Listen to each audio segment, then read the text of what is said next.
Please be seated.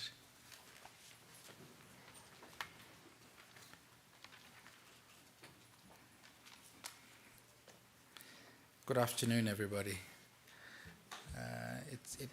It's a little weird to have camera lights in front of you. I've come accustomed to Zooming and teaming and all these other strange ways of communicating virtually, and so it is absolutely fantastic to be able to see each other in person this afternoon. So dear friends, colleagues, and distinguished guests, good afternoon again. Really an absolute fantastic occasion to enable me to welcome you to the University of the Free State. We have a very special event this afternoon, and I want to start by welcoming the family and the friends of Professor Kistner. Thank you very, very much for making it. And we look forward to the input that you're going to give us this afternoon.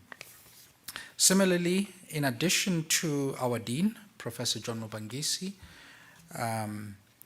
the Head of Department, Professor Sean De Freitas, who are here with me in the front.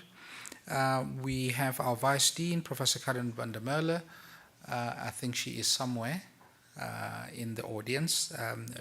Fantastic to have you in our midst. And connecting virtually are a number of our colleagues as well who couldn't make it physically. That includes Dr. Engela van Staden, who I think arrived over the weekend from the United States. And so she's happy to be home finally after a very difficult and a long trip where you have to wear your mask throughout an entire 15-hour flight. That was not a very pleasant experience, she said. And many, many others who are able to make it with us today. Colleagues, any inaugural lecture is an auspicious occasion for a university. Wherever you go across the world, we give reverence to an inaugural lecture. We acknowledge the appointment or the promotion of a new colleague within our midst, whether that individual has attained the ranks of a full professor, like Professor Kistner, or for that matter, they have attained even a higher status of an extraordinary professor like Professor Kistner. And this is an occasion for us to introduce this new colleague to the community of the university and provide an opportunity in particular for an engagement with broader society. It is important because it's how we as a university community welcome one of our own into our midst, but also get society to appreciate the value of the university in their lives, and this is such an occasion. So today, ladies and gentlemen, we welcome and introduce Professor Ulrike Kistner through this public ceremony to deliver her inaugural address. Very intriguing title. I've been thinking about exactly what she's going to be saying. The person in question. And so it'll be interesting to find out who is this person in question, legally, grammatically, and philosophically. And I'm sure I'm going to leave here this afternoon having learned an enormous amount. Ladies and gentlemen, it really is my short but fantastic privilege to request Professor John Mubangisi, our Dean of the Faculty, to introduce our speaker this evening. Professor Mubangisi.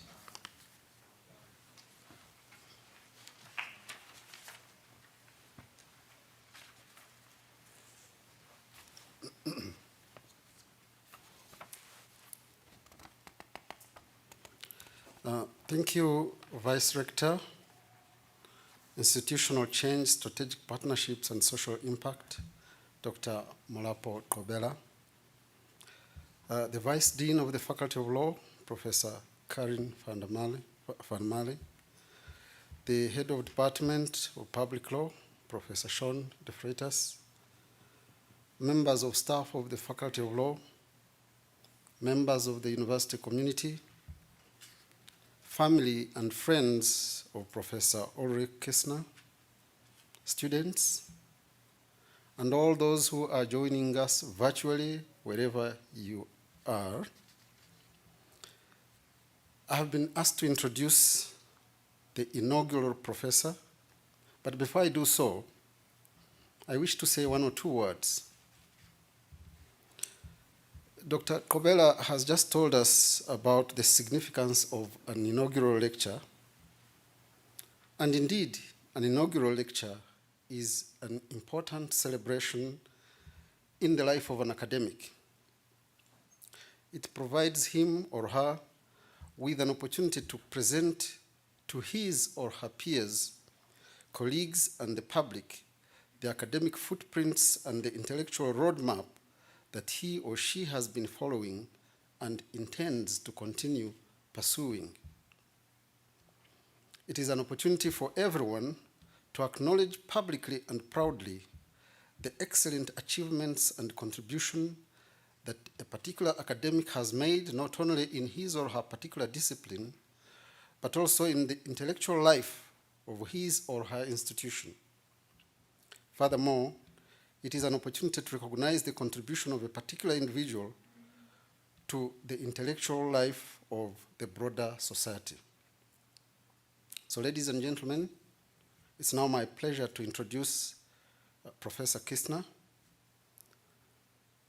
Ulrike Kistner, who was appointed as an extraordinary professor in the Department of Public Law last year, received her academic socialization in the Department of German Studies and Comparative Literature at Wits University. And that was before she branched out into cultural, gender, and media studies. After an interlude in the fields of medical history and health policy, she re-entered academia with an appointment in the Department of Modern Languages at UNISA, first in a distance teaching and then in a research capacity. In 2011, she took up a professorship in the Department of Philosophy at the University of Pretoria, where her teaching and research was focusing on social theory and political philosophy. Now, a bit off-center, but all along, she has pursued an interest in psychoanalytic theory, in the course of which she bumped up against issues of translation, internally within psychic processes, and in the translation of Freud's German language writings into other languages. This led her to work in and on philosophical translation, including the translation of the first edition of Freud's 3 essays on a theory of sexuality, way back in 1905. Other issues of philosophical translation came up in discussions around Fanon's reading of Hegel, which resulted in a compilation of essays edited together with Philip van Hout under the title Violence, Slavery, and Freedom Between Hegel and Fanon. That was 2020. Closely related to these publications are some of Professor Kistner's articles in recent years on the psychology of decolonization and on psychoanalysis and religion. In the field of political philosophy, she has recently published on theories of totalitarianism, on a post-colonial nomos, and on the relation between race and class in Marx's thought. Having now embarked on the boat of active retirement, she's now navigating the waters between political philosophy, social theory, psychoanalytic theory, and jurisprudence to bring together some threads that have been kept separate for far too long. Ladies and gentlemen, please join me in putting our hands together for Professor Ulrike Kistner.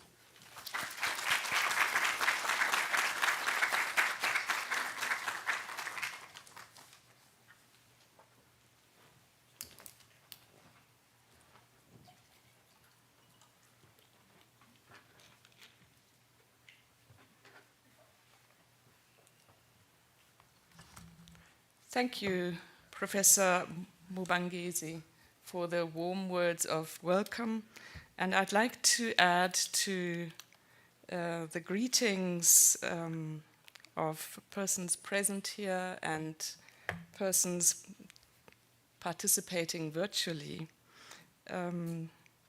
Once again, with thanks and great appreciation, Dr. Engele van Staden, who is participating virtually, Dr. Krobela, the Vice Rector, Mr. Nikilin Sababa, the Registrar, Professor John Mubangisi, once again, Professor Karin van Marle, Vice Dean of the Law Faculty, Dr. Russell Alley, the Senior Director of Institutional Advancement, Professor Sean Freitas, I'm very happy to meet you for the first time.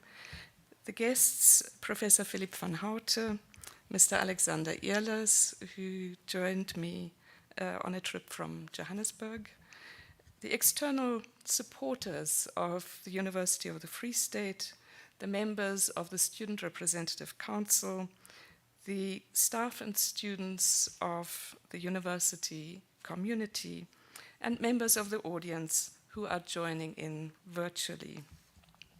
I'd like to extend my great thanks to all of you, and I'm very pleased to see many of you here in person. Now, if I'm going to be talking about the person in question today, I'm certainly not questioning your presence here, which is a great delight to me to experience. So I'm getting to the person in question on legal, grammatical, and philosophical grounds. In the first half of the 20th century, the functional division between the rights of man and of the citizen, as it's been formulated in the course of the French Revolution, revealed its most grim consequences. Under the impact of war, reconfiguration of states and citizenship, dislocation, forced migration, and statelessness, the human turned out to be a deadly category. In Hannah Arendt's trenchant formulation, resounding to the present day, the conception of human rights based upon the assumed existence of a human being as such broke down at the very moment when those who professed to believe in it were for the first time confronted with people who had indeed lost all other qualities and specific relationships except that they were still human. If a human being loses his political status, he should, according to the implications of the inborn and inalienable rights of man, come under exactly the situation for which the declarations of such general rights provided. Actually, the opposite is the case. It seems that a man who is nothing but a man has lost the very qualities which make it possible for other people to treat him as a fellow man. In my lecture today, I would like to go through some of the responses to this perplexity of human rights and some of the attempts to set down new foundations for rights. The emphasis on personhood and dignity in the aftermath of post-war and post-apartheid constitutional reconstruction is one such response. As it turns out, however, it raises a new question, the person in question, which I will pursue along legally, grammatically, and philosophically intertwined paths. After the ravages of genocidal politics, the definition of human rights came to pivot on the discourse of the person. The distinct status given to the person in constitutional and legal frameworks after the Second World War was to be endowed with an ontology distinct from its biological substrate. In its modern iteration, reinstantiated after World War II, the person emerged from the adjected human. The modern person still displays a status simultaneously religious and Enlightenment secular. Welding man and person together, Immanuel Kant posits that man, der Mensch, that is human, is person, It is this notion of person, vested by Kant and by post-war constitutionalism with human dignity, that has simultaneously come to stand as the subject of rights and of legal capacity.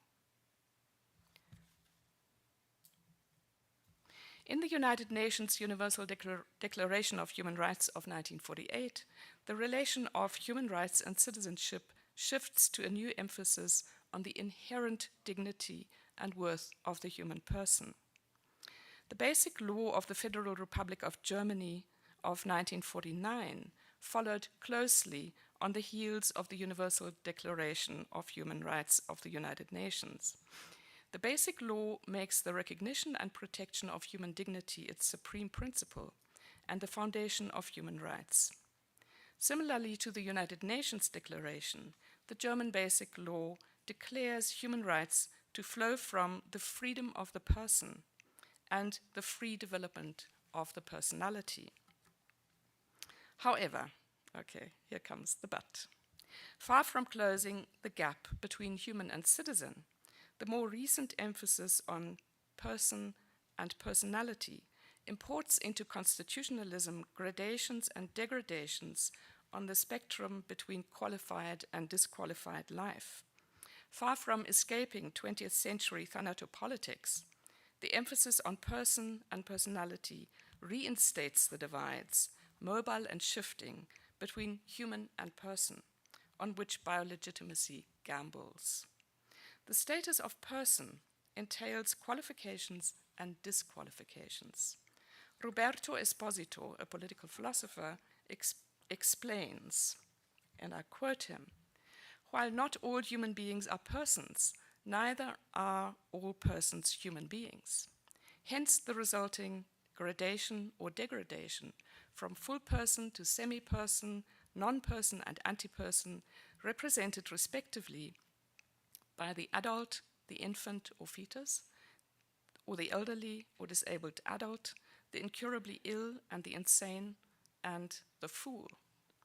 Hence, to each level of personalization or depersonalization, there corresponds a different right to determination and even preservation of one's life." Esposito might be rebuked for conflating moral, philosophical, and rights-based determinations of personhood, and for overdrawing the differentiations of the right to determination and preservation of one's life. Still, his argument does identify a fundamental problem. To the extent that the language of the person institutes the division between will, reason, and the biological body, personalization and depersonalization within the human itself, it facilitates the thanatopolitical drift that it was invoked to guard against in the first place. In weighing against the dispositive of the person, Esposito mobilizes a notion of the impersonal. The impersonal does not simply oppose the person, but radically questions it. And that is my question today, which I'd like to add to Esposito's. In this, he takes inspiration from Simone Weil's essay on human personality and from Emile Benveniste's study of personal pronouns, especially the reflections on the grammatical status of the third person. Simone Weil seeks the source of justice not in rights vested in the person, but in the impersonal. The impersonal severs the connection between rights and property and between the first person I and the collective we. The impersonal in one's own person cannot be generalized to pertain to a collective. A collectivity is not someone except by a fiction, Weil says. And moreover, if it were someone, it would be someone who was not disposed to respect anyone except himself. Esposito finds the grammar of the impersonal in Emile Benveniste's third person, which also stands as the title of Esposito's book. In his study of personal pronouns, Benveniste highlights the unique form of the third person, distinct from the first and the second person. The third person singular remains apersonal, outside of any specific subject, speaker, or addressee, outside of the recursive interlocution of the first and second person. Benveniste explains, the third person is not a person. It is really the verbal form whose function it is to express the non-person. Because it does not imply any person, it can take any subject whatsoever or no subject. And this subject, expressed or not, is never posited as a person. That's how far I'd like to quote Benveniste's explanation. I will come back to Benveniste's philosophical grammar transversally after a bit of a detour through which I'm going to take you tonight. Having exposed the historical debris sticking to the person, layer by layer, Esposito proposes to rethink the political in terms of the impersonal third person, not as apolitical or anti-political, but as the impolitical. This has earned him the opprobrium of some critics intent on giving political voice to excluded individuals who might be able to contest relationships of power. Viewed in that light, Esposito's impolitical, modeled on the third person, is found to fall far short of a politics of the democratic subject who speaks and acts under the sign of equality.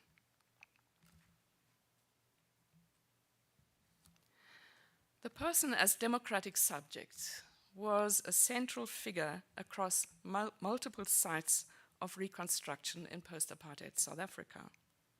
Similarly to the German Constitution and the United Nations Universal Declaration of Human Rights, the preamble of the South African Constitution of 1996 gives pride of place to the person endowed with dignity.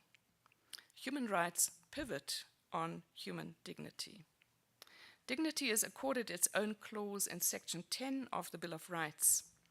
Everyone has inherent dignity and the right to have their dignity respected and protected. Dignity is predicated on the person, natural and, to a lesser extent, juristic. The notion of person was central in grounding the principle of dignity and rights planted as signposts for the South African so-called transition. The TRC, as well as post-apartheid constitutionalism and jurisdiction, invoke the Nguni language term ubuntu, the concept of the noun umuntu, variously translated as human or person, synonymously, as a legal and political notion that was to become programmatic for the post-apartheid dispensation. Human rights and dignity center on the human person, considered to be embedded in African communalism and communitarianism as a source of and resource for restorative justice. However, invocations of Ubuntu are riddled with tensions. There are, first of all, the tensions that have been thrown up in references to African communalism and communitarianism, and in Ubuntu jurisprudence from the start. An appeal to the values and principles of interdependence and relationality, underpinned by mutual obligations, reveals the conditional and qualified nature of normative conceptions of Ubuntu personhood. In such normative conceptions, personhood is bestowed ritually in developmental stages of socialization and enculturation. Personhood pivots on the recognition of psychological and social maturity, participation in societal processes and institutions, and compliance with moral and social rules. The marked stages of the attainment of psychologically, socially, and morally conceived personhood entail strongly articulated power differentials in terms of gender, age, and social class or status, with a potential of shoring up hierarchical and patriarchal structures and discrimination against non-conforming individuals and practices. Considered in this light, there is no neat fit between the values of a communitarian ethic on the one hand and those of dignity cum rights-based constitutionalism on the other. Moreover, the claims of Ubuntu on African philosophy merit closer investigation. It would be instructive to unpack not only the historical sedimentations of the concept, but beyond that, also its moral, philosophical, and ontological precepts. This is what I'd like to tackle in what follows, in order then to loop back to my starting point, namely the philosophical grammar of the third person.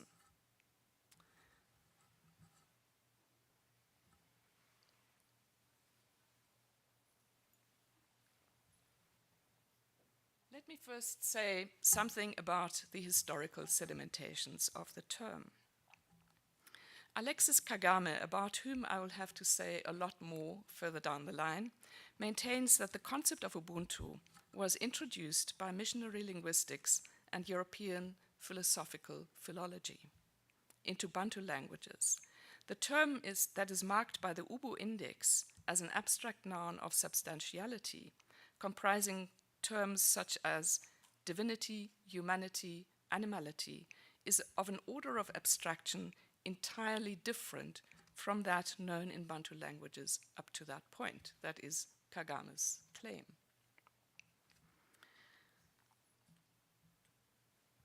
Taking a bird's eye view on written Southern African sources in particular, Christian Gade notes two major shifts in the semantics and historical discursive contexts of Ubuntu. Prior to 1950, he claims Ubuntu tended to be seen as a human quality. Between the mid-60s and the 1970s, it was hitched to African humanism, partly corresponding to articulations of African socialism in processes of decolonization and independence, and partly connecting with a more general understanding of Ubuntu as philosophy, ethic, or worldview. In South Africa, it became linked to the Nguni proverb umuntu ngumuntu ngabantu, translated commonly as a person is a person through other persons, only between 1993 and 1995, namely with the second edition of Augustine Schutter's book, Philosophy for Africa. And it persists today in this framing. Since the early years of the 21st century, it is augmented by references to the common good, human flourishing, and the meaning of life.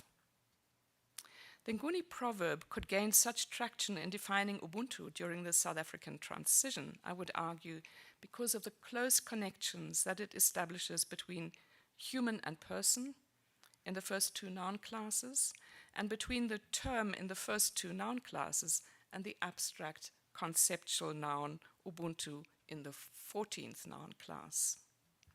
The English translation was variously given in a way that linked human or person and humans, persons in the plural, to humanness and personhood in the universal abstract sense. It connects the individual with abstract notions of universal rights and dignity, thus responding to the requirements of the new constitution to ground human rights and to institute a legal subject or person consonant with a new dispensation. This alignment broadly follows a path similar to that of post-World War II human rights declarations and bills of rights, enshrining constitutional principles centered on person, dignity, and development of personality. However, this coinage, even as it ties in with international human rights frameworks and general directions in moral philosophy, is not uncontested. And with that, I'm coming to the moral, philosophical, and ontological precepts centered around the notion of Ubuntu. To the extent that the installation of Ubuntu in South African constitutionalism drew on some elements, some would say opportunistically, from a resource base claimed for and acclaimed within African philosophy, it courted controversy. A vocal critic bemoans the perverted use of Ubuntu, and I'd like to quote him at some length. Since the early 90s, he says, Ubuntu has been employed by the elite parties involved in the negotiations for the transition to the new South Africa to justify the new society. This perverse employment of Ubuntu has been largely supported with the aid of sophistic academic posturing by the largely white academic establishment in South Africa and its network of international allies. The critic proposes to correct this perverse employment of Ubuntu, as he calls it, by using African philosophical hermeneutical methods that would generate a firm understanding of and engagement with the Bantu languages and cultures, which are its primordial philosophical basis. This is philosophically relevant, he says, as most white South African, American, and European authors are looking at Ubuntu and interpret it from the point of view of a European. They provide no known and satisfactory evidence that they have a working knowledge of at least one Bantu language. This is a minimum conventional scholarly requirement for anyone who claims expertise in a discipline. For example, the claim to expertise in Greek philosophy requires a working knowledge of the Greek language. The emphatically asserted requirement of proficiency in African languages is significant.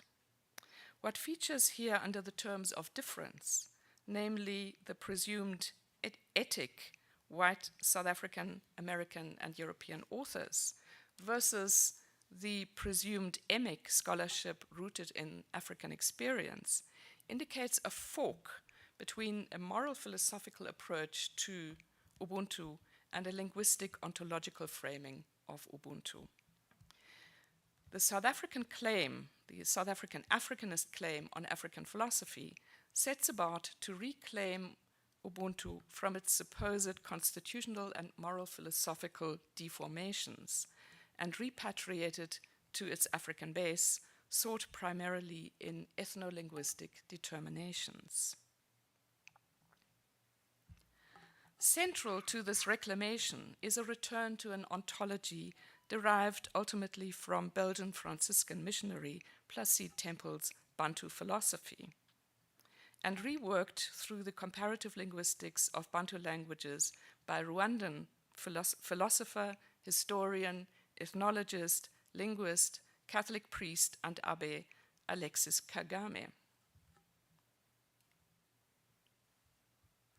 Having been born into Rwanda's Nyegenya, Tutsi elite, and a line of court historiographers, trained in a Catholic mission school and seminary in Rwanda and at the Gregorian University in Rome, and ordained as priest, Alexis Kagame was in a unique position to strategically navigate between European ethnography of Rwanda and the chronicles rendered by the Rwandan indigenous aristocracy, between academic history and Rwandan dynastic traditions, and between the Catholic Church, the Belgian colonial authorities, and the legacies of the Rwandan monarchy. Kagame's book on the codes of political institutions in pre-colonial Rwanda records the court's oral literature and rituals, shoring up its irredentist aspirations. This book has animated the idea of a greater Rwanda that persists to the present day. The book became widely influential for ethnography and historiography of and on Rwanda. With its political and territorial claims projected into the past, the book served as an effective catalyst in the ideologization of Tutsi identity and in the current legitimation of the RPF's rule and indeed its present-day incursions into the southeastern Congo. Kagame's political historiographical project is linked in several respects with his work on language, on orature and literature. With the aim of constructing a unified Rwandan nation, he set to work on bringing political, historical, ethnocultural, religious, linguistic, and literary elements together. Transposing genres of orature into written texts, he sought to fix oral renditions and accord them the supposed stability of the written word. In the process, he standardized and consolidated a national language, imposing an elitist and centralizing form of Rwanda speech. Kagame's project was not limited to constructing Rwanda as a nationally defined symbolic space. Its location is marked as decidedly African, and its standardized language as decidedly Bantu. Beyond that, Kagame went in search of philosophical elements within standardized Kinyarwanda to then comparatively extend them to all Bantu languages. In pursuit of the analysis and systematization of universal ideas, he elevated his ethno-linguistic categorizations to an ontology along the lines of what he thought the great metaphysicians of European culture had devised. More specifically, he related what is predicable on the essence of beings to the categories that Aristotle had developed on the basis of the Greek language.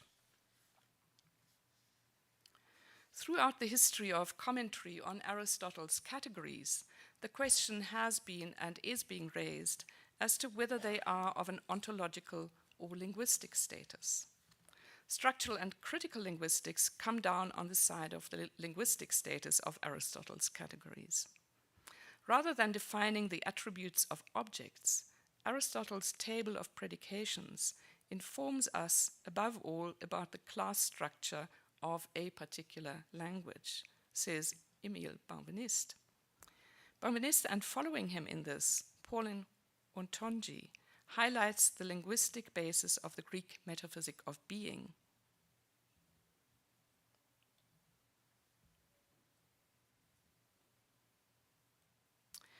Numerous writings from the ambit of African philosophy, in contrast, understand being ontologically, related to particular cosmologies that they see structurally expressed in Bantu languages.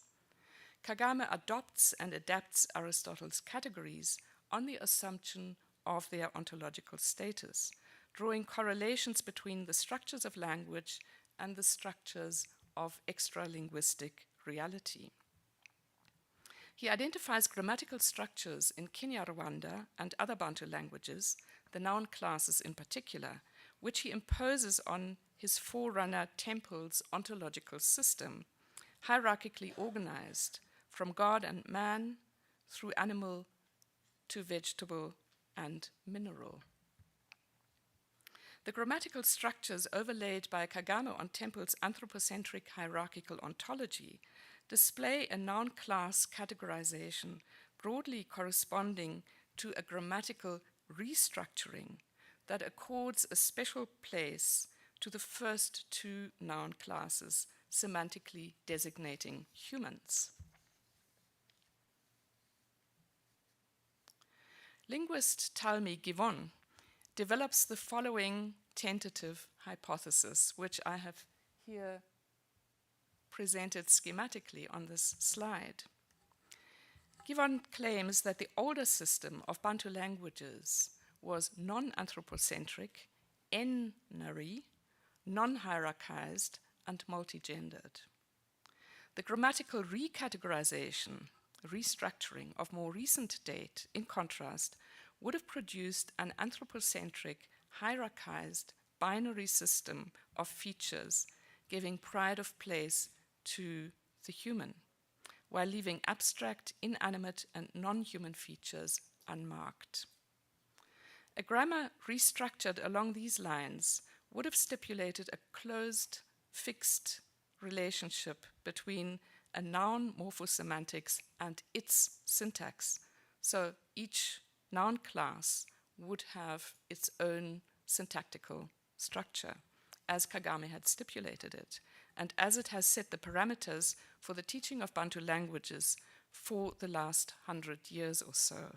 And I can attest to the fact that I have still been taught in that mode. And I think those of you who've studied Bantu languages would probably agree with that. I think it's only recently that the noun classes associated with particular semantimes have come into question. There are sociolinguistic factors and indications in the history of African language linguistics, of language policy directions, and of normative frames that would corroborate this hypothesis of Gibbon's in general terms. Two threads run through these factors. There is firstly a thread of clerical and missionary linguistics, delimiting ethnicity on the basis of language standardization. A second thread, partly but not necessarily converging with the first one, is that of evolutionary linguistics, dividing languages into basic groups and arranging these groups on an evolutionary scale. In the case of African languages, these groups would be in static hierarchical order, starting from the one classified as the lowest one, the isolating, the agglutinating, and the inflecting languages. Bantu languages were placed in the agglutinative group. Inflectional languages, those at the highest stage of this evolutionary hierarchy, on the other hand, were noted to display grammatical gender, which was considered a hallmark of linguistic and cultural sophistication. Inflectional languages were located at the highest level of the evolutionary scheme, along with Indo-European and Semitic language, so-called families. Kagame's linguistic work was as much inspired by as critically responding to aspects of both missionary and evolutionary linguistics. His project was to fix and order Kinyarwanda, and by extension Bantu languages in general, along the lines of Aristotle's categories, and to develop an anthropocentric grammar, a binary structure, and a hierarchy of semantimes corresponding to distinct noun classes. His uptake of Aristotle's categories and of missionary and evolutionary linguistics notwithstanding, Kagame counterposes essentialist ascriptions of Africa and African to ascriptions summarily termed European or Western. On this construction, anti-colonial nationalists, clerical intellectuals or church ethnophilosophers, ethno-nationalists, cultural nationalists, European anthropologists, and ethnophilosophers have come to largely converge, whatever other differences may set them apart otherwise. Okay, so let me recapitulate, but I need a sip of water for that.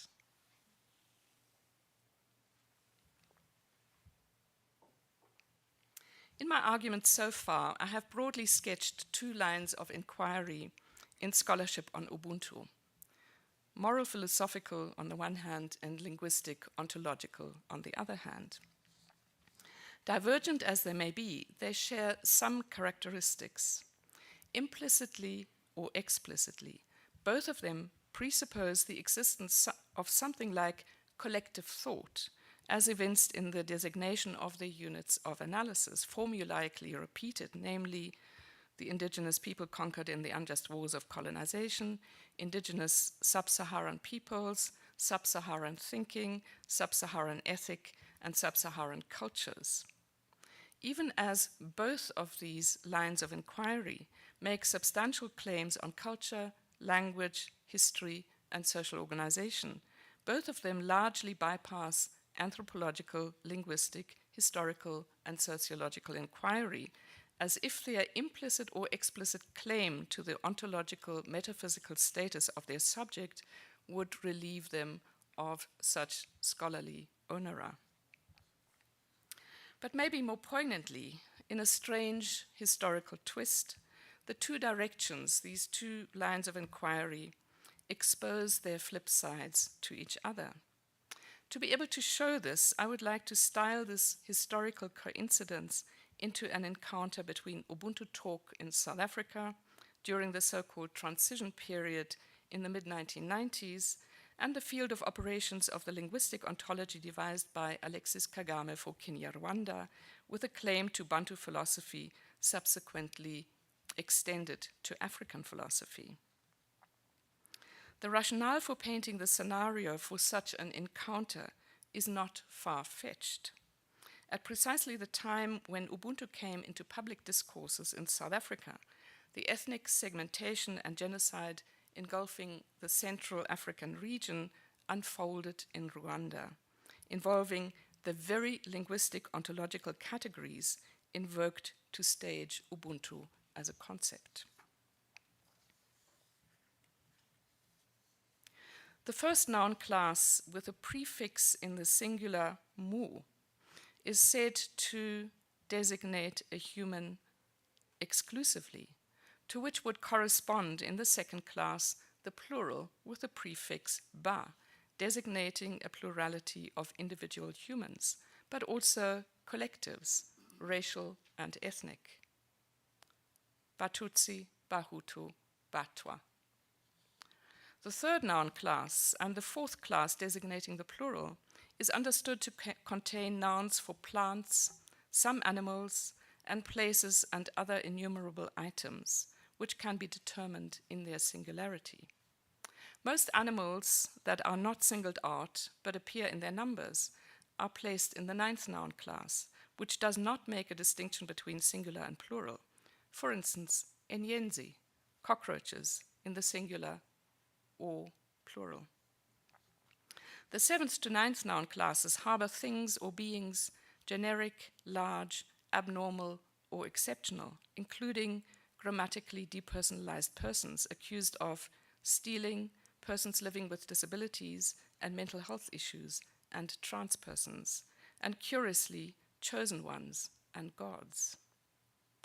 In terms of a linguistic ontology, designating human individuals or groups as enyenzi, as genocidal propaganda in Rwanda did, means expelling them from the noun class reserved for persons and abrogating their individuality. This operation, ontologically understood, indicates how ascriptions in terms of ascriptions of the category of the person can come to shift in genocidal linguistic practices. I'd like to leave you with this image, painting, a reproduction of a painting by Zimbabwean artist Cosmas Shiridzinomwa. Having brought the moral, philosophical, and the Africanist perspectives on Ubuntu and African notions of personhood face to face with each other, and identified some of their divergences and their shared presumptions, I would now like to present to both of them some considerations from a philosophical grammar of the impersonal third person. With that step, I would like to loop back to the points initially made on the limitations of the turn towards dignity and personhood in latter-day moral philosophy and constitutionalism. It is not my aim to develop an alternative linguistic ontology, but to open some pathways prematurely closed by the history of thought on person and personhood, grammatically, legally, and philosophically. It is a great contribution of Paul Ontology to have critically laid bare some of the ethnophilosophical and linguistic ontological perspectives in African philosophy. In his writings since 1982, he recurs to Benveniste's essay on categories of thought and language to critique the project of constructing a metaphysical edifice, a philosophy of being, presumed inherent in Bantu languages. Ontology identifies a number of mistaken conclusions in Kagame's scheme, while acknowledging Kagame's insight into what Aristotle's categories owe to the Greek language. Ontology is not prepared to follow Kagame's move to establish analogous metaphysical categories for Kinyarwanda or any other language. In neither Greek, nor in Kinyarwanda, nor in any other language do the categories correspond to attributes discovered in things or persons, only to a classification emanating from the language itself. In a later book entitled The Struggle for Meaning, there are indications that Ontology is wrestling with Benveniste's essay on the relationships of persons in the verb and on the nature of pronouns. These tentative moves, I would argue, can provide a rejoinder avant la lettre to Esposito's critical reflections on the elevated status accorded to the person. Ontology takes account of a multiplicity of anthropological culturalist writings on the person published between the 1940s and the 1980s. The person among the Fon, the Gon, the Yoruba, the person as it appears in societies in the Congo, in Cameroon, Senegal, and Uganda. Yet he rejects the idea of collective thought and collective philosophy as mythical. This is where the third person comes into the picture, initially through a radical departure from a collective subject. Only the third person, being a non-person, admits of a true plural, writes Burmanist, which is not the third person plural, as ontology clearly sees. One does not philosophize in the third person by simply saying, they think that, they affirm that, says ontology.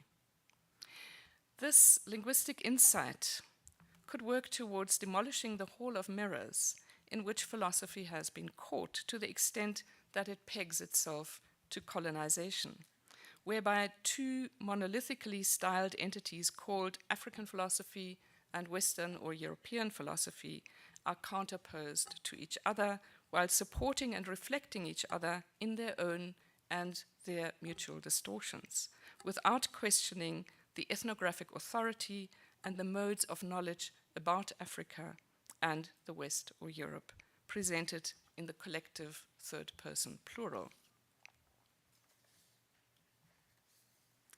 Taking up the third person singular, in contrast, entails taking on other perspectives, including those of absent, deceased, or voiceless entities, positing the possibility of their replies and conferring upon them the power of speech. This is the meaning of the Greek figure of prosopopoia, from the verb prosopon poiein, which is considered the etymologically earlier version of the Latin persona. It signifies the activity of making a face or a mask, and in an extended sense, of taking on a role. Reconfiguring prevailing conceptions of personhood could reveal the plasticity of persona as mask. It entails reaching beyond the tendency to see personhood as an inherent, universally shared human attribute as basis for juridical, moral personhood and rights. Theoretically speaking, it can open perspectives on and for the political agency of subjects reduced to the status of non-persons. Attaining political voice to take up the precocious objection to the philosophy of the impersonal that I had mentioned earlier could thus well mean taking up an enunciative position that escapes the modern notion of person. Linguistically speaking, the non-person is the only mode of utterance possible for the instances of discourse not meant to refer to themselves, but to predicate the process of someone or something outside of that instance itself. And this someone or something can always be provided with an objective reference. Considered in this light, the third person could provide a pivot for representative thinking, that is, for a philosophically conceived form of political, impolitical judgment. I'd like to thank you.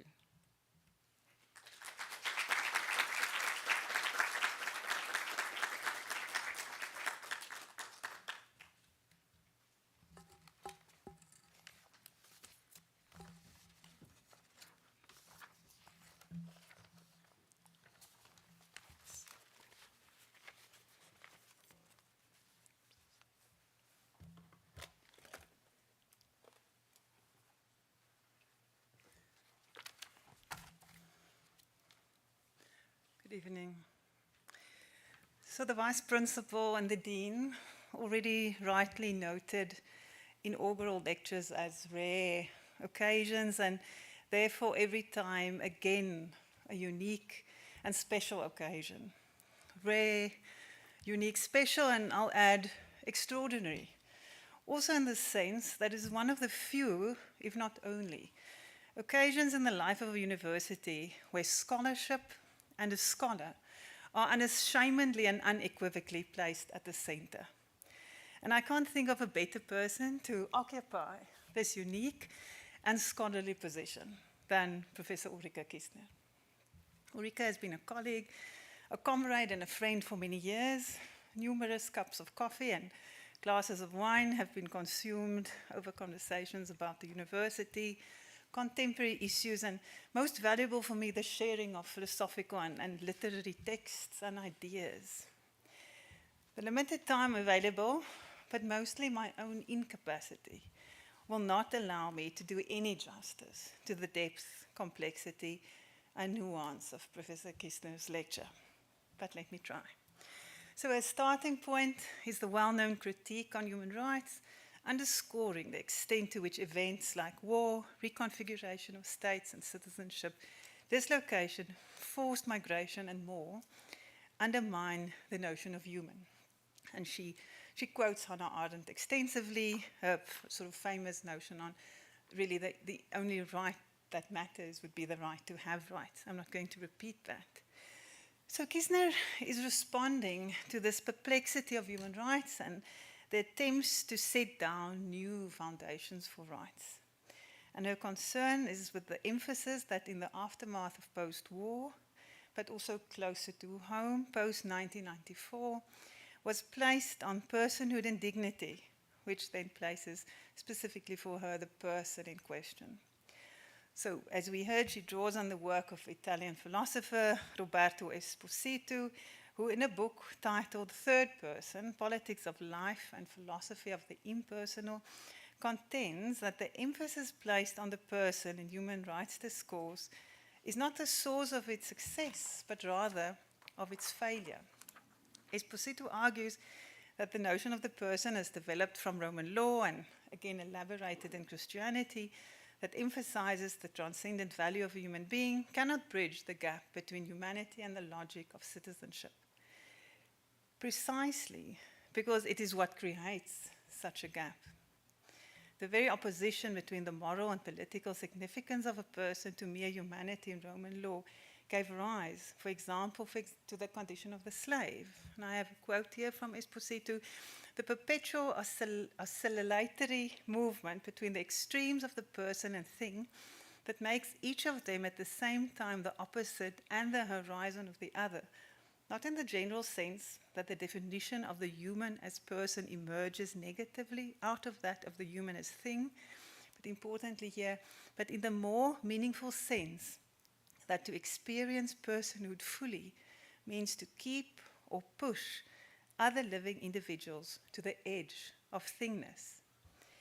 So Esposito, as we heard in comparing the 1789 Declaration of the Rights of Man and of Citizen with the 1948 Declaration of Human Rights, notes this shift from the revolutionary emphasis on citizenship to the unconditional demand for the dignity and worth of the human person.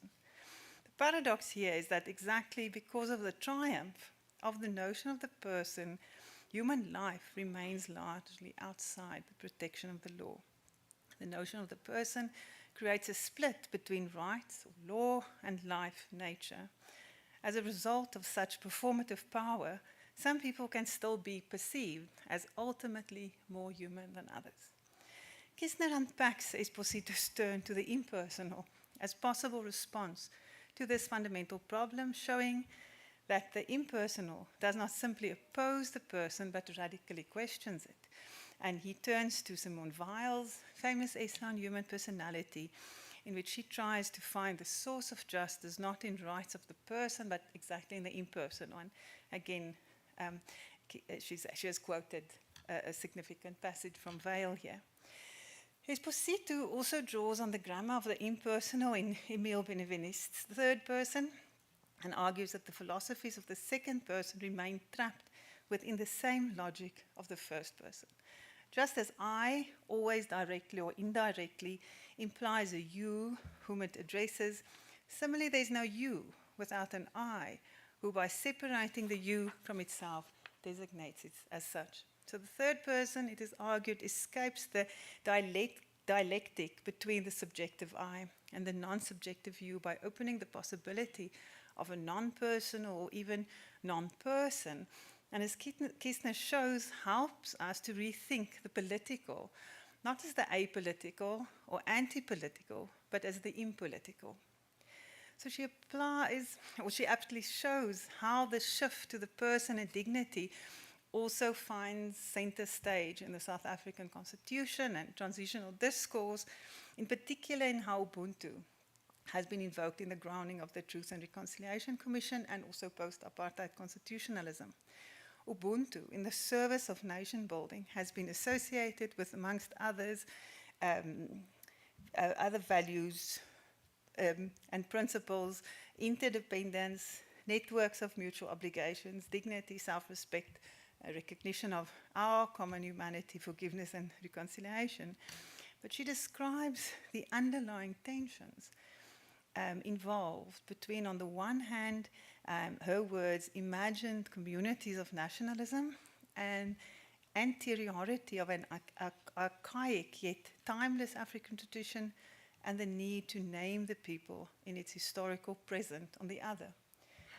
So given the normative conception of personhood that is acquired psychologically, socially, but also morally, and based on, for example, some hierarchical and patriarchal structures, there can be no neat fit between the values of Ubuntu and those of dignity cum rights-based constitutionalism. Kistner highlights the ways in which Ubuntu is centered around either moral, philosophical, or ontological precepts. And she notes a strong line of critique against how Ubuntu has been perverted, and the argument that this perverse employment could be corrected by, for example, using African philosophical hermeneutics as a method by engaging with the Bantu languages and cultures, which are its primordial basis. Such an ontological framing of Ubuntu brings us to a position where white South African authors on Ubuntu are described as strangers, unqualified, not only to write about Ubuntu, but to have Ubuntu and to have humanity.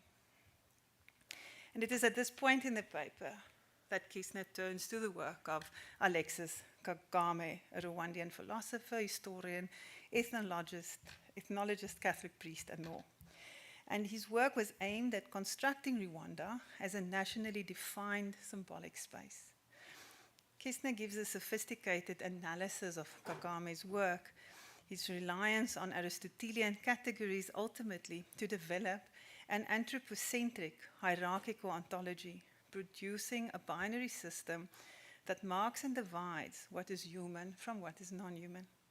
She brings this to the South African context by tracing how, quoting here, at precisely the same time when Ubuntu came into public discourses in South Africa, the ethnic segmentation and genocide engulfing the Central African region unfolded in Rwanda, involving the very linguistic, ontological categories invoked to stage Ubuntu as a concept. So she raises the question as to how a linguistic ontology would register the experience of the inhuman or of crimes against humanity, considering that it is only human who can act inhumanely. So following Esposito and then later, as we've heard, Huntonji, she suggests then the philosophical grammar of the third person as a response to the limitations of the turn to personhood in moral philosophy and constitutionalism, but also in contemporary assertions of Ubuntu. For Huntunji, the third person comes to the fore through a radical departure from the first person singular. Kistner quotes Benevest saying that it's only the third person being a non-person that admits of a true plural.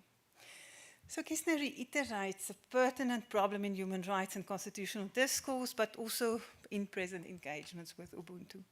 By turning to the third person, she opens the possibility for a true legal pluralism that could disclose perspectives, knowledges, and voices historically and presently suppressed. The political agency of subjects reduced to the status of non-persons could be restored through this impersonal, but also absent and deceased or voiceless entities could be included. In a time where calls are made for epistemic injustice and inclusion to be addressed, the turn to the third person could break with previous unjust practices, discloses possibilities for transformation as change and not transformation as mere replacement. Commentators on Esposito have noted the extent to which his philosophy of the third person culminates in his reading of Deleuze, particularly in his attempt to construct an affirmative version of biopolitics, when life is not reduced to either a subject or an object, but rather is accepted in its immanence. So Kistner's masterful unpacking of the philosophy of the third person and bringing it to the South African context urges us as scholars, in particular legal scholars, to rethink how we teach fundamental concepts like the person, personhood, bodily integrity, but also dignity, communitarianism, and ubuntu to students. To my mind, it gives new content also to our reflections on systemic and structural inequality. It broadens the horizons for animal and environmental ethics, and it pushes our thinking about gender identities beyond current calls. So the head of the department, Professor Shaun de Vreitas, will do the official thanks, but allow me to thank him for his generosity in receiving Professor Kistner and her guests, also the dean and the vice principal present here, but really everyone who assisted with the planning of the event. And I see Kacheng and Veronica here, but in particularly Refugio Mayola, our departmental administrator, who really went beyond all her duties in assisting here. I want to thank Philippe and Zander for being here and for supporting Ulrike. But I think mostly, Ulrike, I want to thank you for honoring us by accepting this position as extraordinary professor at the UFS. Thank you.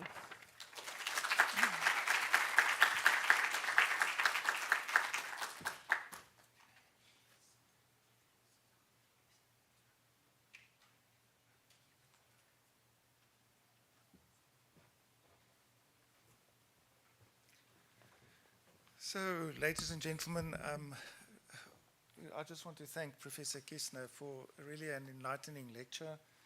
It just reminds one of the importance of the academic project and also the importance of the university. So thank you very much, and I'm looking forward as a faculty of law, as a department, public law, as a university. We are looking forward to have you on board. We are proud and we are grateful to have you with us. So thank you very much. Welcome to the Free State. Welcome to the University, to the Faculty of Law, and welcome to the Department of Public Law. And we wish you a safe trip back home. Thank you very much. Corin already thanked, but I also just want to thank those who assisted in the organization, Veronica, Ikacheng, Refugio Majola that assisted, Alicia Peters, or Pina rather, that also assisted in making all of this possible, the hard work behind the scenes. Thank you very much for that. Then those who are virtually present, those who are physically present, it's much appreciated.